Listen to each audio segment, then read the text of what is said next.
नमस्कार. आज आपण धन्वंतरी जयंती म्हणजेच धनत्रयोदशी याविषयी थोडीफार माहिती घेऊ.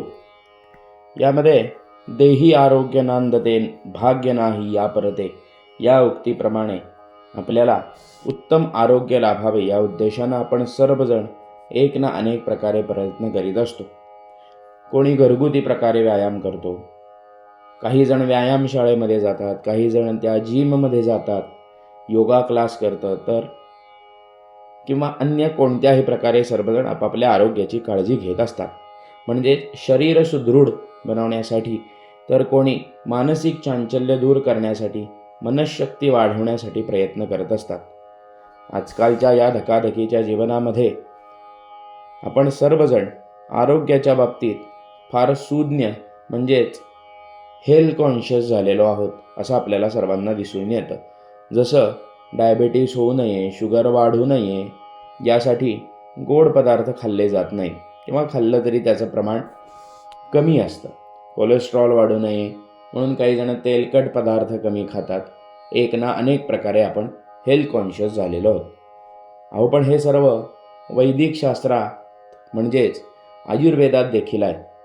आपल्या आर्य सनातन वैदिक हिंदू धर्मामध्ये प्रत्येक कामनेसाठी काही विशेष देवता सांगितलेल्या आहेत. जसं इंजिनिअरिंग सेक्टर असेल, बांधकाम व्यवसाय असेल यासाठी विश्वकर्मा आहे.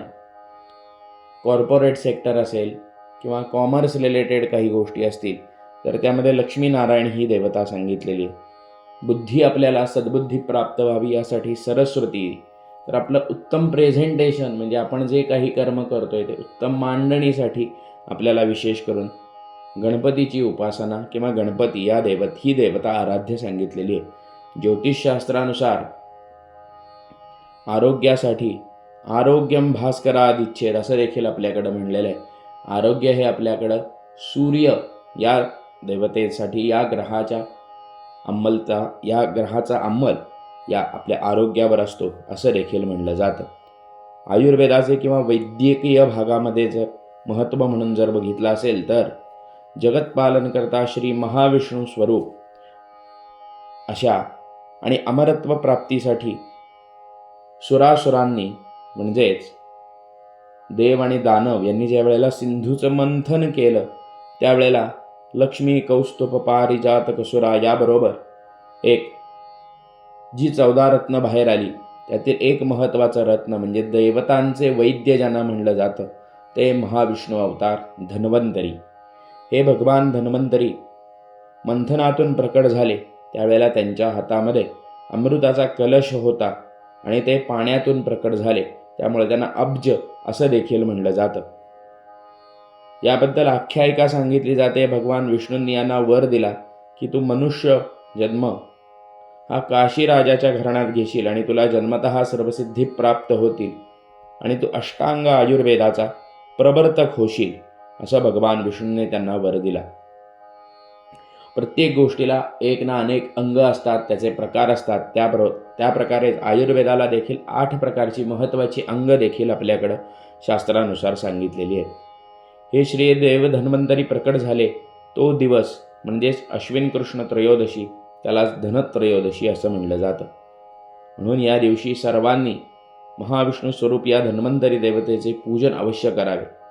ज्यांना कोणाला शक्य आहे त्यांनी विशेषत्वे करून वैद्यकीय क्षेत्रामध्ये जे कोणी बांधव भगिनी असतील त्यांनी सग्रहमख धन्वंतरी होम, धन्वंतरी याग करावा.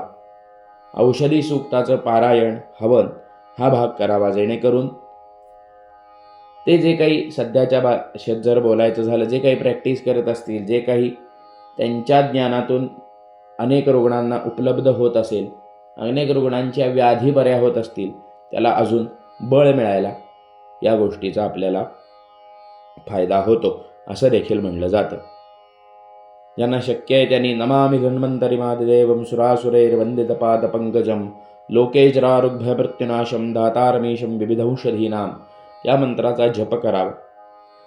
हा जप ज्यांना अवघड वाटत असेल त्यांनी धन्वंतरीये नमः असा जप करावा. यामध्ये यज्ञयागामध्ये धन्वंतरी या देवतेसाठी काही विशेष वनस्पतींची चूर्ण, काष्ट किंवा मध यांनी देखील आपल्याला हवनाचा भाग करता येतो. हे भगवान, मी आपणास नमस्कार करतो. सूर आणि असुर तुमच्या कमळासारख्या असणाऱ्या पायांची पूजा करतात.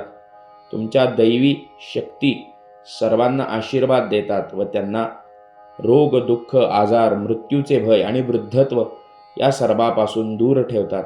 असा अर्थ असणाऱ्या श्लोकाचे आपण वारंवार पठण, श्रवण, हवन करून सर्वार्थानं सक्षम आणि उत्तम आरोग्य प्राप्तीसाठी भगवान धन्वंतरी या देवतेकडे प्रार्थना करूया.